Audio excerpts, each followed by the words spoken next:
Now, we've all seen the pictures, haven't we, those empty shelves in the supermarkets. And last night, government, of course, dashed to exempt employees from quarantine rules to help stop the supermarkets running bare. That move came amid warnings that the country could be set to face its worst food shortages in 75 years, with half of deliveries being delayed. Now, some MPs are calling for troops to be deployed and tasked with vital roles such as shipping goods and stocking shelves. Now, I want to ask you, should our military forces really be used in this way? Is this really what they signed up for? Well, Conservative MP Tobias Ellwood, who is the chairman of Commons Defence Committee, is calling for a meeting of COBRA and for the military to plug gaps in this system. He joins me now. Tobias, good evening to you. Let me ask you what I just asked our viewers. Is this really what the army should be doing, helping getting beans onto supermarket shelves? No, it isn't at all. And it is a last resort. Whenever we call upon the army to assist us in our civilian life, it's always when other things have failed. But part of leadership, part of good government is horizon planning, is looking at where things are coming and preventing crisis from taking place. We can see more and more people being forced to stay at home because they've been pinged in this way.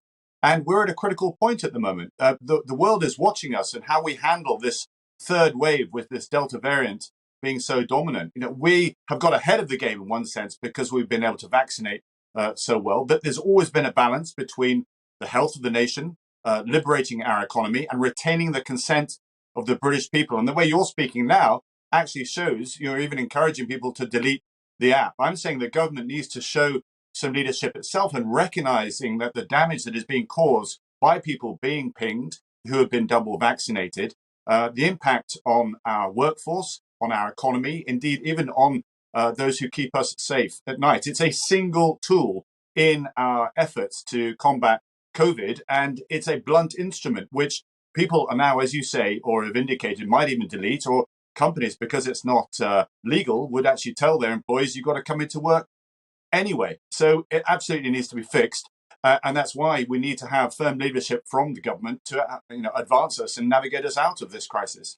Yeah, and Tobias, one of the things that I don't get about this app, I mean, I must confess, I don't have it. I've got no interest in being pinged by an app, which in my view, I would probably doubt the effectiveness and the accuracy of my contact with people and my risk based on that app. So that's why I don't have it.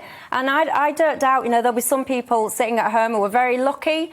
Their employers might have a good sick pay policy, so they might be able to get 10 days off in the sun, full paid. But to me, I look at this and I just think, surely either, you're at risk, in which case legally you should be told to isolate, or you're not, in which case we just need to get rid of this app. Why this confused mixed message? Have the app if you want, don't have the app if you want. It'll tell you to isolate, but you don't really need to legally. Why this confusion? Yeah, I mean, we do need clarity from government. Communications is absolutely pivotal in making sure the message gets across. I stress that we are leaning heavily on one particular tool that we have in our toolbox to tackle COVID. In my view, if you've been pinged in this way, the first thing you should do is have a PCR test.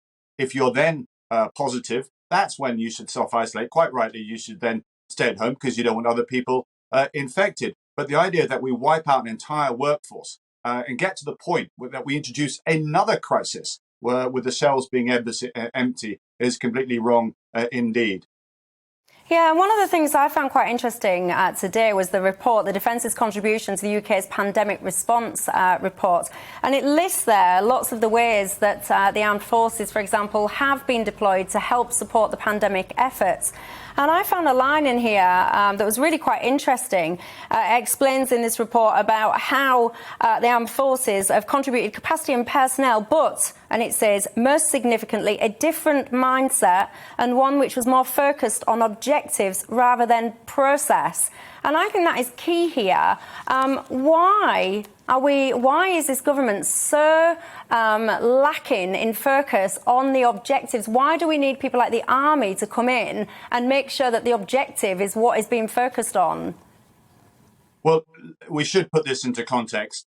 This is the most testing emergency that any government has had to endure since the Second World War. We're seeing what's happening in Australia, in Israel, in Holland and other places. It's not just us that's finding this very, very difficult indeed. But I'd agree with you that the government is still operating on an existing cabinet construct. It's tried and tested, but it's risk averse. It's siloed. It's a peacetime construct. And we have COVID advisory groups and so forth. But apart from the vaccines minister, Nadhim Zahawi, who focuses only on that, all the big decision makers are double hatting and running large government departments at the same time as dealing with the COVID response. And in my view, you require, just as we created a Brexit department or a climate change department, a new dedicated structure responsible for strategic and operational delivery, a single operations room, one figure to actually lead this forward, be able to horizon plan, contingency plan, make swifter, informed decisions and get us out of this mess much, much faster. Let me just ask you, in terms of the morale in the armed forces, I mean, I kind of alluded to it in my introduction there. When you sign up for the armed forces, yes, of course, you sign up and you want to help protect your country, help your country to kind of be the best it can be. But for me, the very thought that you'd even be having conversations about drafting in the army to fix a problem which is wholly avoidable by simply telling people, get rid of that app. The problem is gone. You don't need the army or anyone else. So why isn't it just as simple as that? People, get rid of this app tonight. Well, the reason why I called for a COBRA meeting is because getting rid of the app is one of many solutions that could get us out of here. And by not doing anything, you end up probably resorting to leaning on the armed forces to make sure that our stocks in supermarkets are delivered. And that's why it's so important then that the government gets together through COBRA, all the decision makers, and makes a plan to deal with this new crisis on top of the wider enduring one. And that's what government should be doing. And we have an opportunity here. We're in an invidious position across the world of having to deal with this Delta variant, but also having so many of our population vaccinated. I'm a vaccinator down in Bournemouth. I was there vaccinating today. We didn't have enough staff to vaccinate people. And the queues were going around the Bournemouth International Standard down the road. If we want to get out of this pandemic, let's vaccinate our entire population. Let's have a blitz in vaccinations. That's the way forward, not hold our workforce back because they've been pinged by this app. And speaking of the app, my final question to you, Tobias, do you use the app? Yeah, I do use the app, but I also, on top of that, because I do visits to military bases and so on, they don't look at the app. They look at the PCR test. So we have a PCR testing facility in Westminster, and I use that on a regular basis. And that gives me confidence to say, actually, I'm okay, I'm fine, rather than I might have been close to somebody or not. Mercifully, not as the case so far, if that were to ping. But I can quite understand many people, such as yourself, either deleting it or ignoring it. So we need to fix this situation. We need to make sure that we have a responsible attitude towards tackling COVID, but also getting our economy back working. The piece that I'd love to see advance more, and I bring forward that 16th of August date, is our hospitality industry. You mentioned pubs and so forth not being able to open because they don't have the staff. Further to the Tesco's and so forth, I spoke to somebody in one of the big supermarkets. They're pleased to see the HGV drivers allowed to drive to Tesco's. What they're not allowed to do is actually exempt the Tesco's workers in any individual supermarket. So 20% of those are not allowed to work. So you might even have the goods in Tesco's, but they can't get onto the shelves still because the workforce is still at home.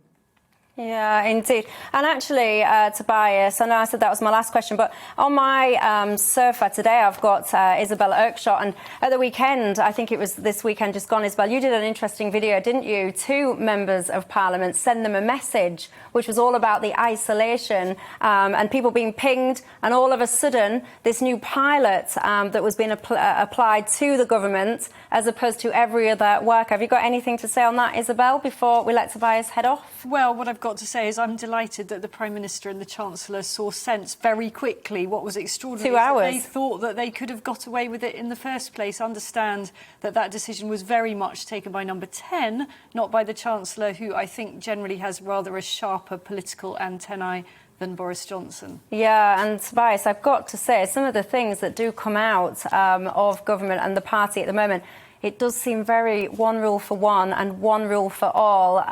But anyway, let's leave it there. Tobias Ellwood, thank you very much for your time, and we'll watch closely to see what happens with the army. Thank you and have a good evening. Welcome to the GB News YouTube channel. You can watch us live 24 hours a day, catch up on your favourite shows and join in the conversation in the comments below.